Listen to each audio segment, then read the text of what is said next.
Hi everyone, it's Henry here, and in this video I want to talk to you about Orks. Now, I got very, very excited with the new release for Armageddon, as I'm sure many of you did, and it doesn't take much to get me excited about Orks. I have always longed for an Ork army. My best friend had one when we were kids growing up, so I always got to play against one, and I've dabbled here and there with smaller sort of forces for Age of Sigmar. And then a great love of mine was Gorkamorka, still is Gorkamorka, but more on that in some upcoming videos. So I was sort of, my brain was going 100 miles an hour, like what shall I do? What content shall I do for when Armageddon comes out? Everyone's excited about Orks, let's do something cool, I'm excited, blah, blah, blah. And I thought I just need to chill out a minute. And I felt like we didn't need yet another how to paint orc skin or speed painting orcs or things like that. And the reason I say that is because there's plenty of really decent ones out there, but also that's just not how I like to hobby. And I don't think it's something I'm particularly good at. So I wanted to talk to you more about how I hobby with orcs, or how I would hobby with orcs if I was going to collect an army of them. So this is how I'm presenting this video. I guess this is my approach to collecting an orc army. I want to sort of check out of this what I find is becoming a truly relentless release schedule from Games Workshop. And I don't mind more models. More models is awesome, but it's more I feel like it's creating something of a sort of disposable army situation where people are expecting to just smash an army out in a couple of weeks, ready on to the next thing, ready on to the next thing, ready on to the next thing.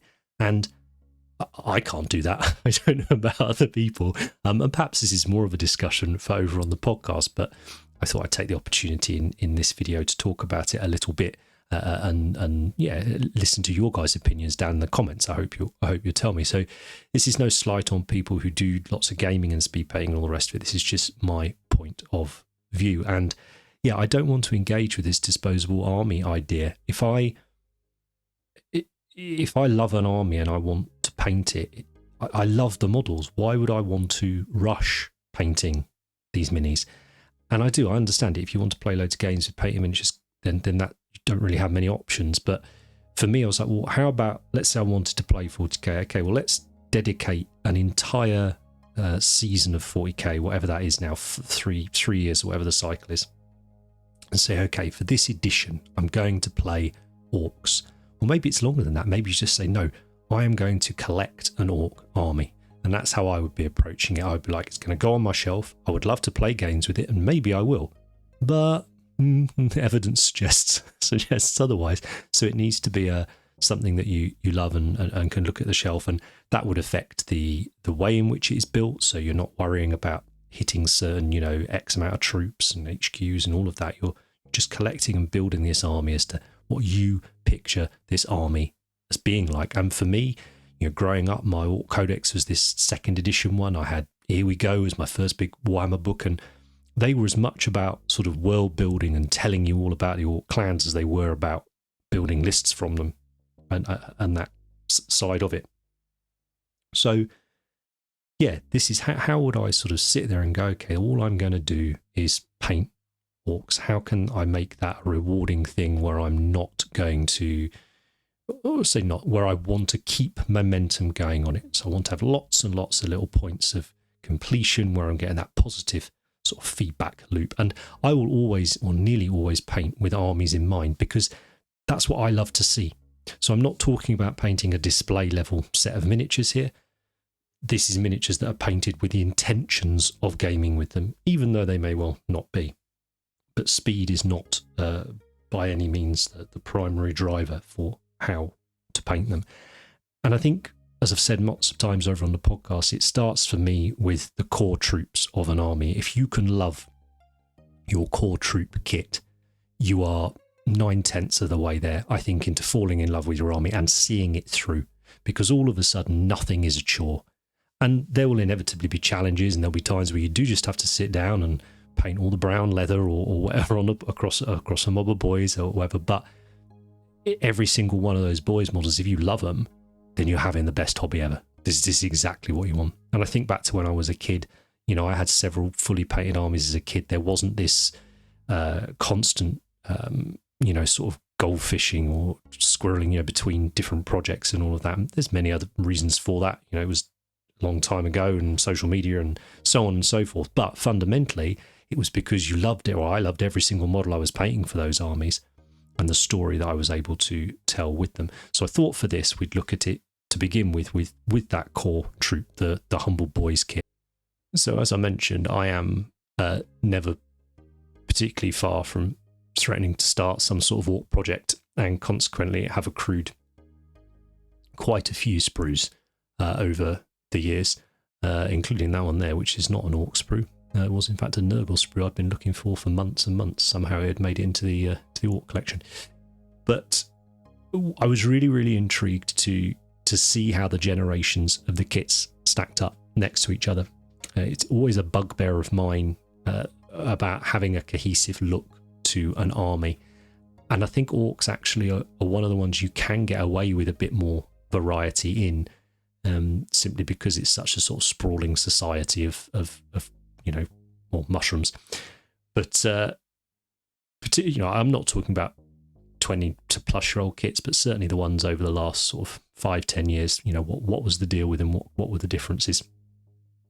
And I thought it was, you know, fascinating watching the Warhammer 40k video recently, where the designers were talking about the Orks from the Armageddon box. They were talking about their design choices and why they'd made them. And that was always very much at the forefront of my mind when I was doing this. But I haven't done, you know, built these Ork kits. I've done very few Orks over the years, 40k ones. So the easiest way was just to snip them out and build a few and compare them.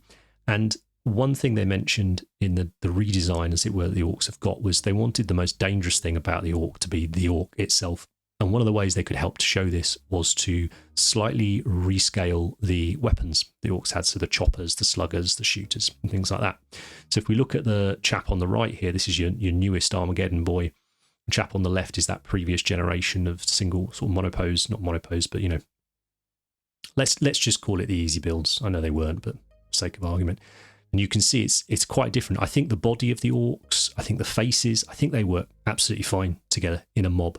But for me, the difference in the weapons was pretty jarring. Now, I know tons of people are not going to give a damn about this, but I'm kind of hoping the fact that you're watching this video means you're kind of like-minded with us with hobbying and stuff, so you'll forgive me sort of going down this rabbit hole with it. So I got a few old sprues out. Here's an old Beastman sprue, dug into my Chaos Bix box and got a few things out, and some of their axes are like, well, they kind of orky and they're roughly the right size. Let's see what's what with these, and if we can't make something a little closer with that. And I guess my hope was that between the two tens, as it were, the two tens of boys, I'd be able to make 2 10-man boy squads that I really liked, that were really, you know, unique. I really dislike doubling up on kits, and GW's really smart with how they build things often now, and the sort of the dual purpose you can get from kits, and it was very much the same with the Armageddon Ork boys. Is, you know, there's multiple different ways you can build them, but for me, they're almost a victim of their success in the sense that they create such dynamic models with such sort of unique silhouettes that, yes, changing the head on a model, technically it does sort of change how it looks, and, you know, the torso and the legs are slightly different, but generally the sort of arm pose is quite striking, and it's going to be the same regardless what legs he's on, regardless what head you put him on. And for me, that, you know, those two silhouettes I think would be too easily identifiable. Now, I think this is possibly something I need to get over, because within one mob, within a single squad of boys, yeah, I would stick by that. But actually, across 2 squads of boys, I don't think it makes a blind bit of difference. So already I'm like, oh, okay, so yeah, I could have 40 to 50 unique Ork boys here easily without too much work, you know, what kitbashing work whatsoever. So I think the chopper has worked fairly well there. The Beastman one, the weapon, the slugger, was a lot trickier. So I was chatting to our commissions chief Ben about this, and he goes, "Oh, have you got any Goliath, any Necromunda Goliath stuff?" And I said, "Well, I do somewhere in the garage, but blow me, I couldn't find it anyway." So I did find this Enforcers pack, which had a few of the pistols in. I thought, well, let's have a quick look. That might be a really good idea. And actually, just glancing at it on the sprue there next to the boy, I was like, oh, this is wicked. This will work. This will work really, really well. I think it'll look absolutely fine. It's a lot smaller than this old style slugger here, we can see. But the big issue was, how do we attach it? Obviously the size of hands was so dramatically different and stuff. It wasn't quite going to work. So, then I got to myself to thinking, okay, well, if you're collecting this army, you're not buying loads of other stuff. I'm sat on these models anyway. Would it be so bad to pick up a few essentially donor sprues? When we get these big starter boxes come out, the second-hand market is absolutely flooded, isn't it, with them? And at the moment, you can pick up this boy's sprue for less than £20 on eBay. And I was like, well, maybe you just buy it for donor pieces. Maybe that would be absolutely fine. So I thought, okay, let's have a go. Fundamentally, if this is your army, if this is what you're collecting, in the scheme of it, £20 for a load of bits, even though you don't use quite a few of them, but you are using some and you're getting a mob painted. It's way better than buying, yet another 20 Mark 6 Tactical Marines I'll never do anything with. But anyway, onto that later. So yeah, just glued them on, and I think it's worked really, really well. For me, those two boys could happily, coexist in a mob together. But I'm not sure, to be honest, about that idea of using a whole donor sprue, because there's not actually that much you can nick off it because of the way the models go together. So let me know in the comments. My thought personally is I will need to find some 3D prints that I could use for the sluggers. I think would be the easiest way of doing it. If they don't exist, I'll get someone to sculpt some and do it that way, and then print them. And I think that's the way I would go about it if I was doing it. But I appreciate, different people, different methods. So please let me know in the comments how you would, well, firstly, if it bothers you, and secondly, how you would sort it out. And it was much the same problem with the knobs. I really love the knob out of the older boys kit. I think for a Goth knob, I think he's pretty much perfect, bar that slugger, which is just colossal. So there's a big boss model in the Armageddon box, and everybody seems to absolutely rave about it. It's probably my least favourite model in the box. I thought, well, okay, let's turn him into another knob then. If this is an army, I want to have probably 3 or 4 units of boys, maybe, a mob of 20, and then maybe 2 loads of 10s in trucks. I think that's probably enough. I think that probably look pretty cool. So I'll probably need, 4 or 5 knobs over the course of the army. Can I make sort of, 4 or 5 unique looking ones? So I thought, okay, well, let's convert the big boss into the knob. He is, the way they've discussed the hierarchy of the Orc society, they've put an awful lot of thought into designing the miniatures and showing that rank and stuff like that. And, the big boss is just one little notch above the knobs.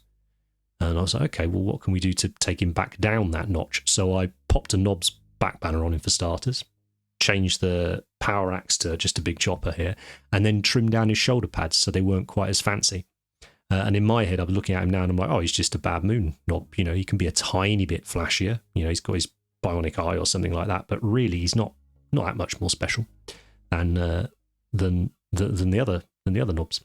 And as it comes to it, as you'll have seen from the thumbnail, I painted him, and actually I love this model now, and I get it. I get what everyone was going on about. But as I say, I feel like it's just about the only thing I've seen painted from Armageddon is certainly from the more visible online accounts. People seem to really jumped on that big boss. So no huge changes to him. So they trimmed his shoulder pad down, different boss pole on his back, and changed the chopper up to the big chopper. And I think it's completely, sells himself as a knob, no problem at all. So here I was like, fantastic. There's 3 unique knobs. If I build the alternate build from the Armageddon box, that's 4. But this one was still bugging me. And when I'd built him and I'd built the war track as well, I sort of looked, I was like, oh, I really like the head off that war track knob. I felt it looked quite goth-like, because what I was wanting to do was create a goth mob where they all had the either horned helmets or the little sort of pickle helm things. Because that reminds me of the old Scar Boys models that you used to get from 2nd edition, which were these slightly more armoured boys, and they were goths. That was their thing. So I built another knob from the older kit, and I thought, I'm going to see if this head fits on here. And it looked, I think, perfect, but it didn't fit brilliantly. So it was going to require a little bit of putty work. Nothing crazy, but a little bit to make it work. So I tacked it in place and then used a bit of extra thin here just to make it as secure as I could. And then I grabbed some putty. You obviously use whatever you like to use. Tamiya is what I like to use. I accidentally bought this super smooth one recently rather than the quick dry, but it's brilliant, so I'm going to use it up. And yes, just needed to fill that gap in where the neck came. I believe green stuff now has been discontinued. I'm sure someone else will buy it or pick it up and sell it again. But personally, I don't think I'll be going back from the Tamiyas for the foreseeable. They're just really nice to work with. And actually, if you jump over on our Patreon, you'll see Andy using the Tamiya putty a lot over there. He's really getting into his sculpting recently with some projects. And actually, this week's video is all about sculpting some bases, and he's going to use a ton of the normal Tamiya quickset putty. And actually, on that point, just a huge thank you to all of you that do support us over on Patreon. If it wasn't for you guys, we wouldn't be able to do anything that we do. So if you do enjoy these videos over on YouTube, if you do enjoy the podcast, and you want some extra content as well and to keep supporting us, then consider going and checking that out. We really do appreciate all of that support.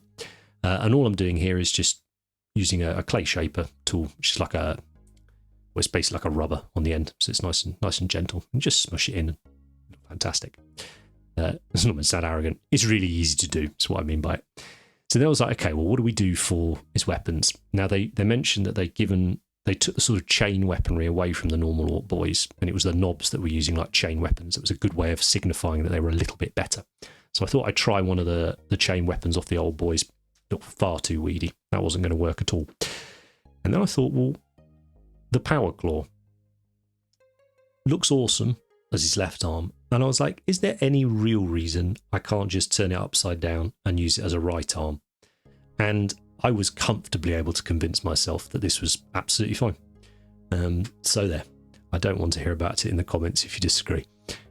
I think it works really cool, and it just gave me a nice pose, and consequently has given me yet another knob to play with. So that is 5, I think, now from the 2 kits or 2-3 kits. So very, very, very happy with that. Now, one of the other minis that I really liked bits of, as it were, from the Armageddon set is the banner waver, or whatever he's called. But I didn't like the head for him at all. Then I saw the amazing Blood Axe alternate build for the War Boss, upcoming War Boss mini. And it reminded me, obviously, of the awesome Commandos kit we got a few years ago. And I thought, I'll dig that out. I wonder if I can make that cap, peak capped head fit on him. Typically, not so easy. I think across the boys models, doing the head swaps between, say, the Commandos, the Breaker Boys, the boys, all of that, I don't think it's going to be an issue whatsoever. They've got very, very similar joints. But I guess on the character minis, it can be a little trickier because of potentially they've been sculpted to be a little bit more specifically posed. But, so you can see size-wise and stuff, it's all absolutely fine. But this one, was going to take a little bit more tweaking because he's got a very thick, quite long neck, the banner waver, but he's sort of, like all Orks, he's sort of hunched, but his neck's really still quite significantly poking out. And that was the challenge that I was coming up against with trying to fit this head, where on the Commando knob model, the head is much more recessed into the shoulders. You can see there from the top down, it is really sort of, neck's really quite long.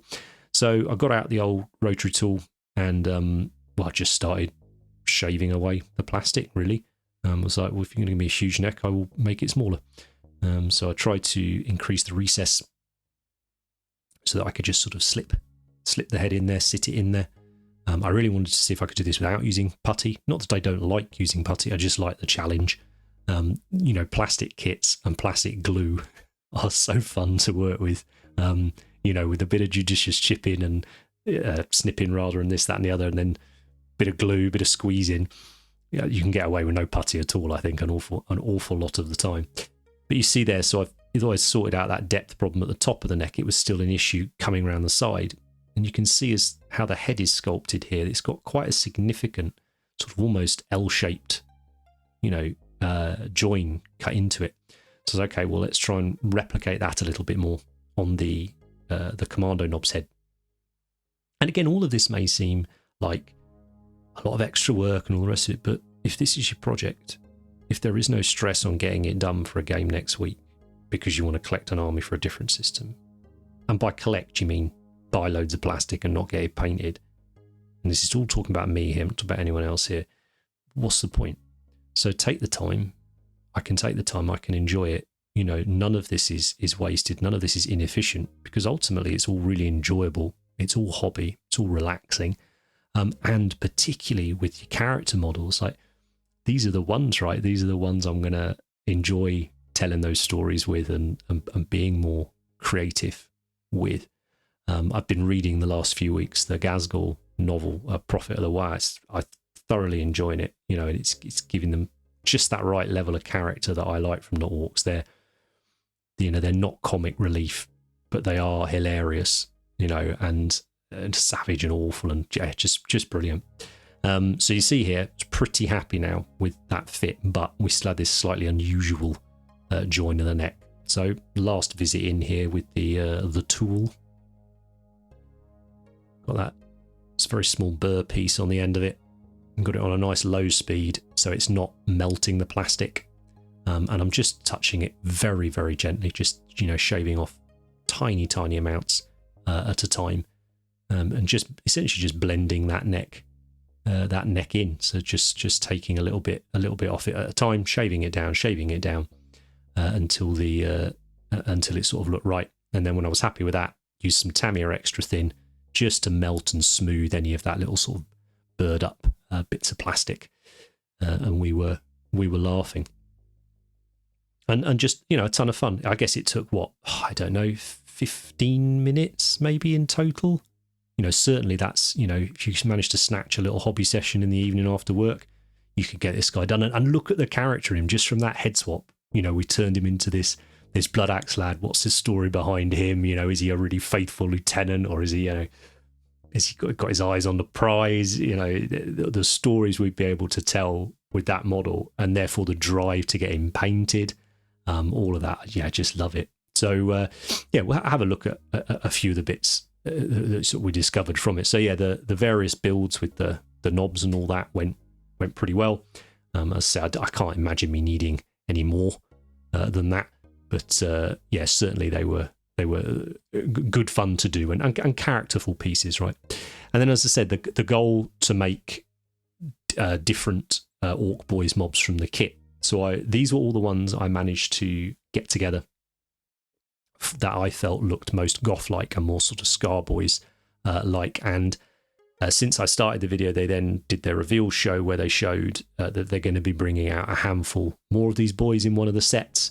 And within that, there is at least 2, if not 3, I think. I'll pop a picture up of the lads with their helmets, which I can drop in here and comfortably have a 10-man, goth Scar Boys mob, which I thought would be really cool. And maybe these guys get a truck, if it's just the 10 lads and they're kind of the bit more elite, as it were. Maybe they get a truck.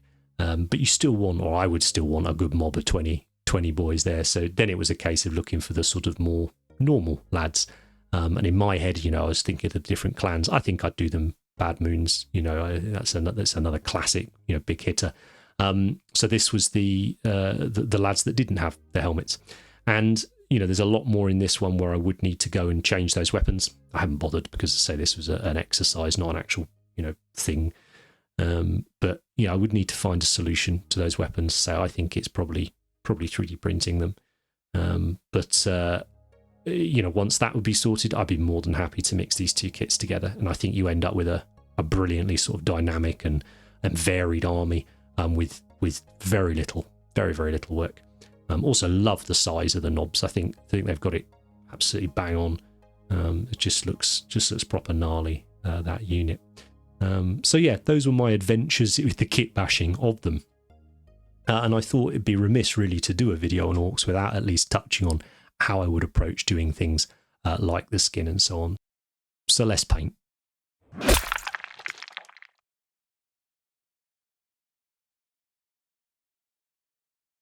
For these models, I've used quite a lot of the upcoming mini colour range. The paints really, I don't think, you use the greens you like to use. I have chosen to go for this sort of kind of, I would say, like a goldeny, olivey green as the base. GW wise, maybe Lauren Forest. I'm not terribly up to date on the GW greens, to be honest, and I don't know what they currently look like. All of my GW greens I bought at least a year ago, so I don't know if they have changed, but hopefully you can see the colour that I'm using, on the screen, and sort of, you go, oh, I like that. Well, it's a slightly yellowy green, that's why we're using it. And I'm base coating it using the airbrush. I think it's the only time I use the airbrush on this entire model, just because I have one and I enjoy using it, and it's efficient. But you could brush base coat and it would make not a blind bit of difference. And I'm presenting this like how I develop test schemes for the armies. So as I say, there's no like stop clock here. I'm not like, oh, I've got to find the most efficient way of painting the orcs. I just want to start painting it and enjoy it and see where it takes me, really. And then I'll know by the end of it if this is an army I'd want to do and what it would require of me to paint it to a way I enjoyed. Pardon me. Now, one thing I don't do an awful lot of is use acrylic washes. I don't know whether this is because I got back in the hobby using oils, or just, what I paint, I don't tend to use them as much, but I chose to approach the skin much how I paint sort of faces and things like that on the other models I paint. And generally that will involve a base coat of a sort of mid-tone, and then a wash made up of a darker tone. But not a wash as in like an Agrax Earthshade or something like that, just a thinned down paint. So I tried that, just thinned it down with water, slopped it all over, and then I thought, well, let's see if it's any better with using a medium. So I decided to use some contrast medium here. So obviously the paint I'm using here this is another mini colour. This is Bottle, but something like a Dark Angels type green. Isn't a contrast paint, but it doesn't mean you can't use contrast medium to get a lot of the similar properties. So what it will do is it will thin the paint out. It will help the pigment have a more even distribution, so you get less sort of pooling and tide marks and things like that. I think in both instances I thinned them both too much, and one of the telltale signs for that was the fact that I was getting these very sort of slight little white deposits in some of the recesses, which is where the paint and the thinner have been let down so far that they can fully separated. And you've now got things like the matting agents and stuff like that sort of on show. So again, this was telling me, okay, Henry, you need to do a bit of practice with some acrylic washes. You need to up your game here, because it's a weakness, in the arsenal when it comes to painting. But anyway, that aside, I was very happy with the colour choice for it. I want my orcs to look green, and therefore I'm going to use green paints to make them look green. And green is probably my favourite colour to paint. So yeah, wasn't a chore in that sense. You see me, I'm just using a nice big brush for all of these steps. It's a size 3 Series S by Arsopus. And the reason I'm doing that is because I want to load it up with paint and not have to keep going back to the palette all the time. But I am thinning this paint, right down, not as thin as it was in that wash consistency picture, but thin. And that's because as I paint it on, I don't want it to dramatically change what's happened underneath. I want to build the layers up so I start to create natural transitions and blurs with the paint. I just enjoy painting this way. And again, this was enjoyment was the number one sort of prerequisite for this scheme. If you're going to paint an army, you've got to be enjoying it. Shouldn't be a chore. That exclamation there was something I've discovered during this project in orc nipples. What's the deal with them? And in this case, he's only got one. So I just, are they meant to have them? Are they not meant to have them? I don't understand. Again, check the podcast out for further discussion on that topic. But yeah, we keep keeping the paint nice and thin. It's been very warm again here in the UK, so painting with thin down paints is a little bit challenging when I'm just using water. You could use something like a little drop or two of drying retardant in there to help lengthen the dry time, but it wasn't too bad, to be honest, in general.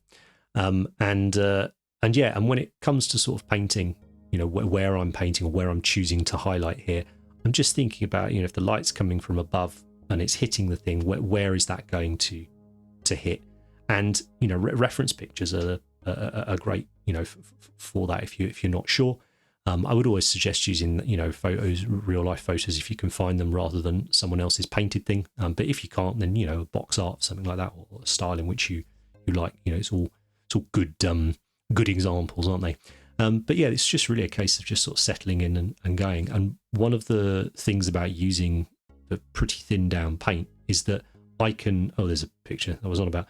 So this is a rugby player. I was just reading an article the other day. This is Josh Adams, Welsh rugby player. But it's really cool. Like, I thought, you look at his arm there, and it just gives you a really good idea of where those highlights might go. As I was saying, by using the thin down paint, the other thing that we start to do is, by layering it up on itself, we start to create levels of highlight. Thanks just due to the intensity and the opacity by layering it up like that. But I did start to add in another colour. This one's Gherkin by Mini Colour, so this was mixed into that base colour, that mid-tone that we put on, and again keeping it in that yellowy green kind of vibe. And I purposely had gone for a more bluey green as that wash colour, just to bring that bit of variety in within the Mini. You can see where his biceps join his elbow and his delts there, that little bit of pooling I was going on about, and actually there on the base of his thumb on his wrist, where it's been thinned down that little bit too much, and the paint has sort of split out.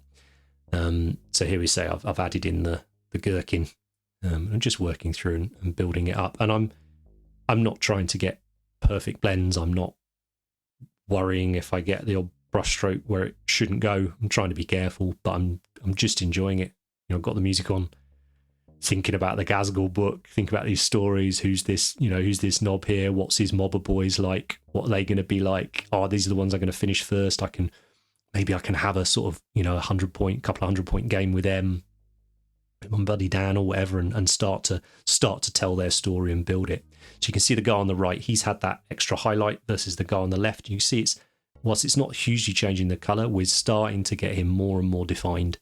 So he's easier to read. And I think for me, that's been a big work on for me, is making my miniatures easier to read at distance particularly, but also just up close as well. Because when you're playing with them on the tabletop, you want to be able to see what's what. You don't just want a sort of murky blob. Well, I don't anyway, but I like murky things. So it's quite challenging in that sense. And I don't want to overdo levels of contrast on the model just so that it stands out more. I don't enjoy that look when I'm looking at minis. I want it to be easy to look at the miniature. I want it to be peaceful. I want it to, just enjoy viewing the model rather than it sort of screaming at me. But it still needs to look interesting. So that's my personal sort of challenge that I'm trying to achieve. And I actually think I'm beginning to here with this Ork. And it sort of brought up an interesting conversation I'd had with Ben again the other day, of, by dint of the fact that I love painting Space Marines, I paint a lot of them, and I enjoy painting them for the channel, Chaos, Heresy, 40k, Loyalists, all the rest of it. But I do paint a lot of them, and I love painting them. I find them really rewarding to paint. But I think I don't think it's any coincidence when I look back over the last few years and think of what are the things I've most enjoyed painting for the channel? What do I think I've done the best jobs on? And not many of them are Marines. So it's definitely something I need to start bringing into my rotation. I noticed this as I've been painting that Cathay army. I feel better is a silly word, but I feel a better painter when I've sat and done a unit of the Cathay stuff than I do if I finished another 5 Marines.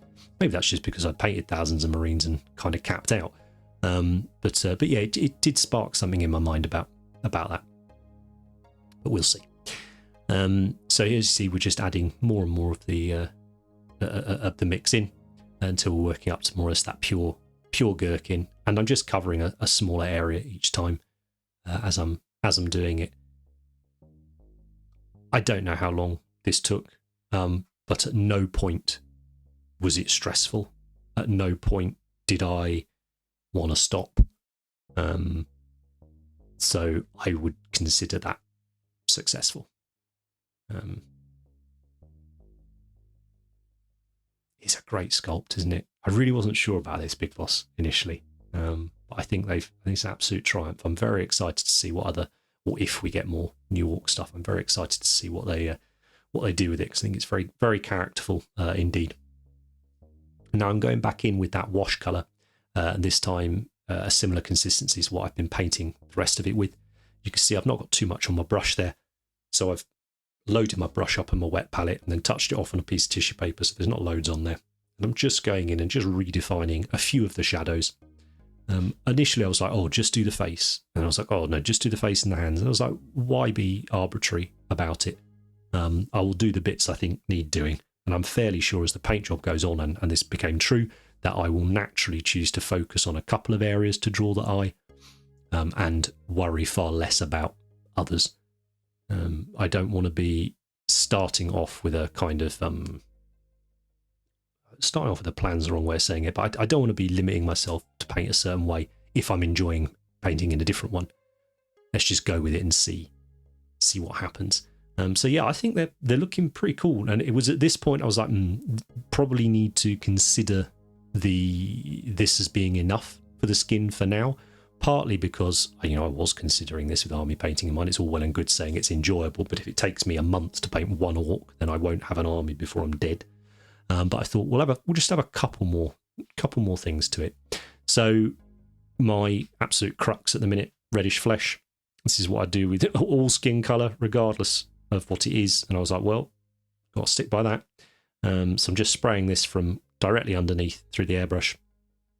Oh yes, we're using the airbrush again here. Spraying from directly underneath through the airbrush. And I absolutely loved the result I got from this. We know that red shades green well. We know that red next to green makes it look more green and all of that, but I didn't want to overdo that. I didn't want to over egg it.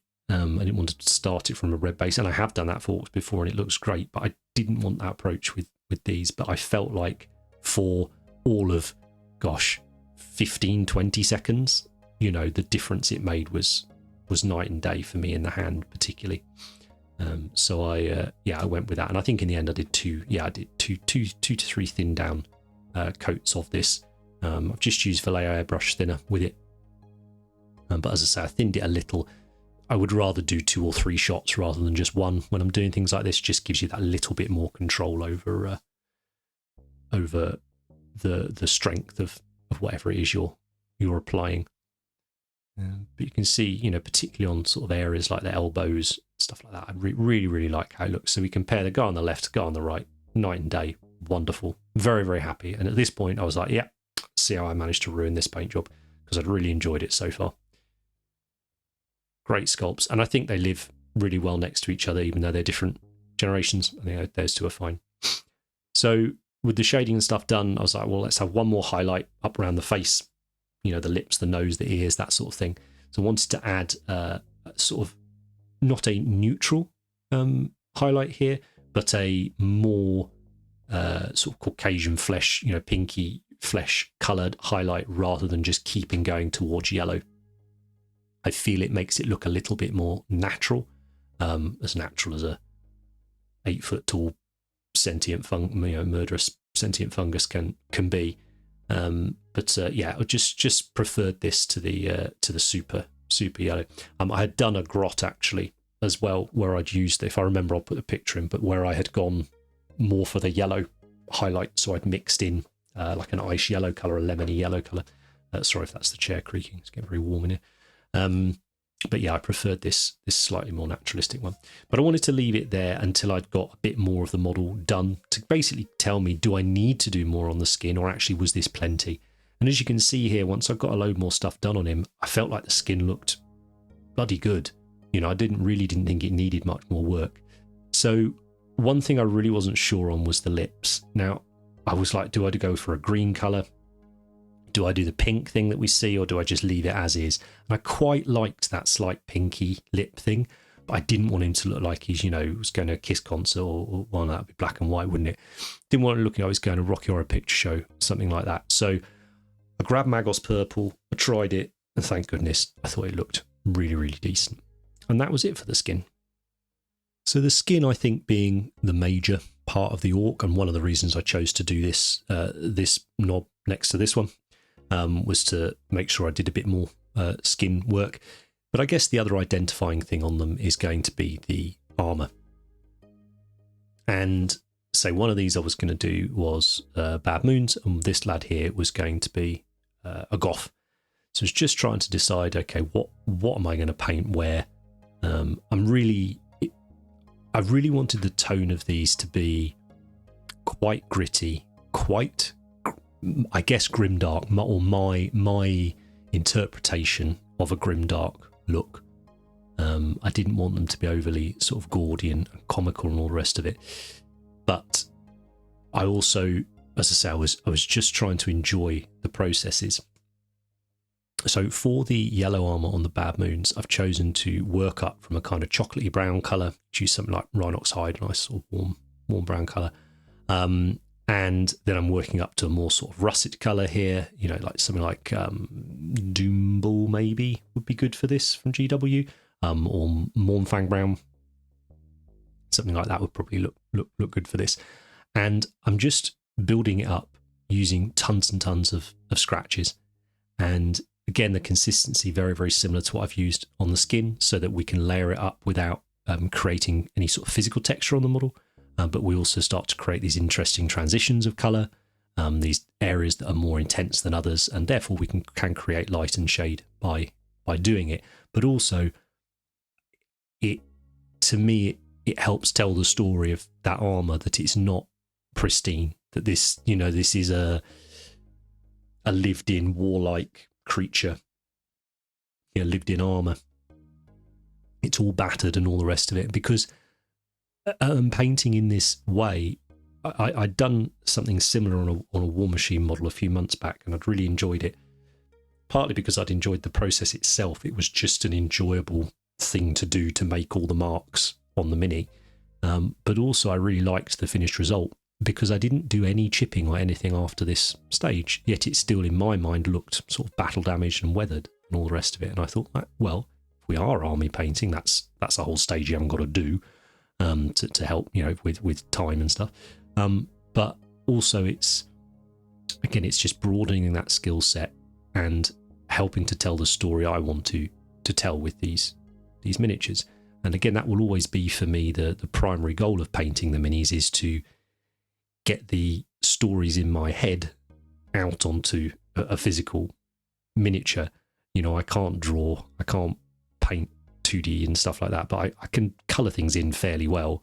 But it's one of the big challenges I often find is marrying that vision in my head with what I end up with on the model. But painting in this style and this effect was giving me, sort of exactly that. And it's something I've mentioned a handful of times in previous videos over the last, I'd say, 12 months. And I sort of say, I want to explore it more. I want to do more like it. I really need to commit to that, and sit down and find some way of at least every week something I'm going to do this on, because, I'm sure it has a proper name, this technique, but it's not dissimilar to stippling in a way, building up the sort of density of the marks. It's just this is scratches rather than dots. And I could do a lot more, I can build them up like this, and then if I wanted to, I could go in with some glazes and push the shadows more and this, that and the other. And actually that's something we can talk about at the end of the video, or talk about now indeed. This scheme has a lot of scalability to it. This is, in my opinion, the bare minimum that I'd want to do. It might seem like a lot of work. Well, they're quite big minis, these are the knobs, and there's more on them than on the boys. But also, if it was for a character, it would be very easy to do one or two more steps that wouldn't take it too far away from what we've got, but would, I think, elevate it quite significantly. One of those probably would be doing a couple of glazes on the armour, making the shadows a little bit more intense. I'd use a nice sort of reddy brown colour, glaze that into the shadows. On the skin, I might mix a bit of purple or something in to that darker green colour and just push the shadows, around the face and areas like that. On the skin, and that was it for the yellow. So I just built it up with the scratches and really liked how it came out. For the goth, obviously, I needed to do a few little checks. Checks can be quite challenging. I don't think they are remotely challenging on Orks, because you don't need to be too accurate with them. I like the tried and tested draw a grid and colour it in method. I've chosen to use reddish grey by AK here as my white. And that's because I wanted to avoid using too much blue on the models at all. And that is very simply because, as I say, I wanted them to have this kind of grim, dark vibe. And whenever you say the term grim, dark, obviously it's hard not to think of John Blanche. And one of the things John Blanche tended not to use much, if any, of in his Warhammer stuff was the colour blue. And if you watch interviews and stuff with him, this was for no other reason than he used inks, and it was something to do with drying time, I think it was, on blue ink or something like that. Anyway, don't if you're interested in that, go and watch John Blanche interviews. They're always wonderful. They're always worth doing. But consequently, a lot of his artwork that we see doesn't contain a lot of blue. And I thought, okay, well, there's a challenge. I don't know exactly. I'm not a smart man. I'm not that clued up in colour theory and all of that. So I don't want to tell you what it all does and the reason why you do or you don't do it and stuff. But all I knew was, okay, try and avoid blue, see what happens. So I was making informed choices for a reason I sort of understood, but was intrigued as to what it might do with the end result, what the overall sort of tone it would give to the model. And spoiler, I really like how these turned out. So maybe that had a small, impact in that. What I need to do is talk to friends of mine that are much smarter artists than me, and they can inform me of whether I'm talking nonsense and stuff. But yeah, I'm very fortunate to know some fine artists, and yeah, they're always great to go to for advice on that side of things. By the time I was sort of working down to these sort of detail stages, I started to use a size 1. I just used a 3 and a 1 for this whole model.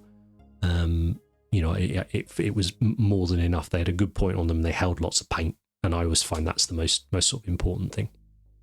We'll come back to some finishing touches on the armour a little bit later, but I'm not going to do any more to the black armour on the Goth.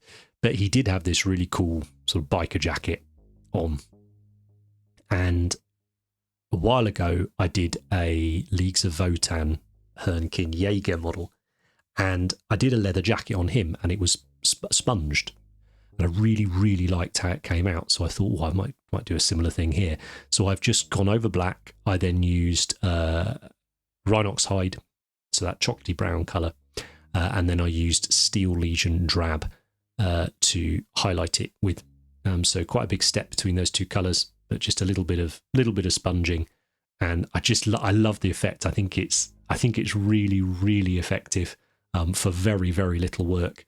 It's just a case of sort of being careful and mindful of where you're pressing it, and then I go in with that Steel Legion just on the edges with a brush at the end, just to sort of redefine the edges and add a few extra sort of scratches here and there. But this took a couple of minutes at most to do his jacket. I really, really enjoyed it, and also because I'd blacked the model out, it had put the skin into much starker relief, and I was really pleased with how it had come out.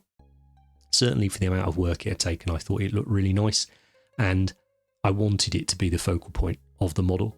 So doing the other elements of the model slightly more simply, realising them, in slightly less definition, was a very deliberate decision, and I think this style of doing the leather is actually quite true to that idea, and it's also just very relaxing and enjoyable to do, as was this whole model, to be honest. I think that head swap really, really helps set him in with the newer range, and again for me is different enough now to that other Goth, the original Goth knob model from this kit, to have two of them. So here they are, sort of together with the majority of the work sort of done on them. Say everything else on them I've kept more simple, more muted, less fully sort of realised than the skin. But one area on them that I wanted to try something a little different on were the metals. And by a little different, I mean one stage different. I've got a couple of videos out where I do rusty metal and verdigris and rust and things like that, and I still do those all the time. But I wanted to slightly tweak the base metal colour for these, because I didn't want it to be sort of super shiny and everything. So I've got burnt iron here, which is lovely fluid sort of dark silver paint by Vallejo Metal Colour Series with awful lids, spray everywhere, as you can see. But I wanted to dull it down, and rather than dull it down by using layer upon layer upon layer of wash and stuff like that, I thought, well, I'll just start with a darker, more dull base. So I've just mixed in some brown and some black into that metal metal colour for my base. So we get that nice fluidity from the silver, but we're obviously using some of the colour as well from those normal flat acrylic paints there. I'd done this in a little well palette, upturn base. I find that the metal colour series paints, if you pop them on a wet palette, they can often split out. Just wanted to stop that happening. And then I want to keep all the metal areas really simple and the weapons and stuff really simple. Actually, this whole model I was really undenied about. Oh, do I put some dags on him? Do I put some flames on him? Do I do some things like that? But actually, I liked that simpler sort of look to him, and I felt that if I'd added some flames and stuff to him, perhaps that would have started to busy him up too much. Now, definitely, if he was a big boss, I would have. If he was a war boss, I absolutely would have. But I thought for a knob, do you know what? Actually, maybe just the yellow armour is sort of enough on this guy. So once that was dried and well dried, I used a few different oils here. You can see me popping them on the palette. So initially, I've made a wash up out of black. So this is just to go on and add, a nice bit of definition onto there. And then for the black armour, this is the last little stage, I wanted to do a sort of dark red wash over it. I really like doing that. I do it on Marines quite often. It's a really effective way of adding some interest to the mini, but particularly, for me setting these guys on Armageddon and having that sort of, that warmer desert sand base. I thought it would be nice to get this. You could argue it was representing the dust and grime and stuff on the armour as well. I didn't overly worry about that, but I just knew it looked cool. But you could argue that if you needed to. And then I was just, mixed it up, got the colour roughly where I wanted it, and then just applied this over the black. And that's all I've done for the black armour. I didn't do any more to it. It's just a flat coat of black with this wash over the top. I was very tempted to do loads of chipping. That was my initial plan when I was painting this model. And then I sort of looked at how he looked at this point. And I was like, does it actually need loads of chipping, or is this enough? Does this tell the story? And also, I chip everything. Why not? I didn't always want to fall back on the same things all the time. So I was like, well, let's try a little bit different. And then the last thing for metal was I got the brightest silver I could find. So this was, I think, chrome or steel by Vallejo Metal Colour. And I just went round and sort of edge highlighted it. There is a bit of sort of tippy tappy chips here, but it's kind of edge highlighting, and it was just to, I guess, make it look interesting, make it look a little bit shiny, a little bit worn. Again, tell enough of a story about what it was, but without getting bogged down in worrying whether it looks realistic or not, or things like that. But yeah, here they are all done. Ultimately, was this this exercise a success? Well, for me, absolutely. It was a wonderful way to spend a bit of time thinking about an army and thinking about painting an army without necessarily committing to doing it, but to really exploring, the elements of it. And if I wanted to go and paint an orc army now, I know what I have to do. There's no sort of ambiguity there. This is how I would want it to look, and I know the work that is required to make them look like this. And then it's up to me whether I think that's an investment that I'm willing to make time-wise and enjoyment-wise.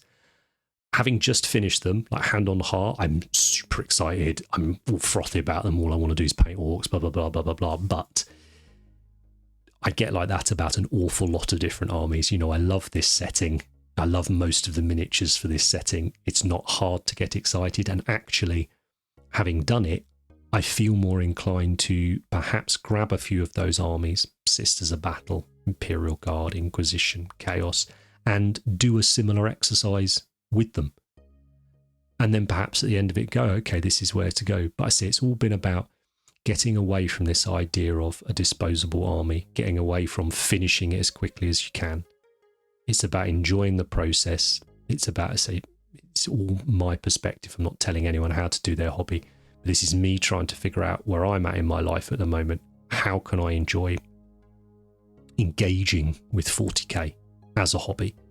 And it would be like this. It would be creating that vision I've got of 40k in my head that pulls elements of nostalgia for me into it, uses the modern miniatures, is inspired by older paint jobs, but is not beholden to them.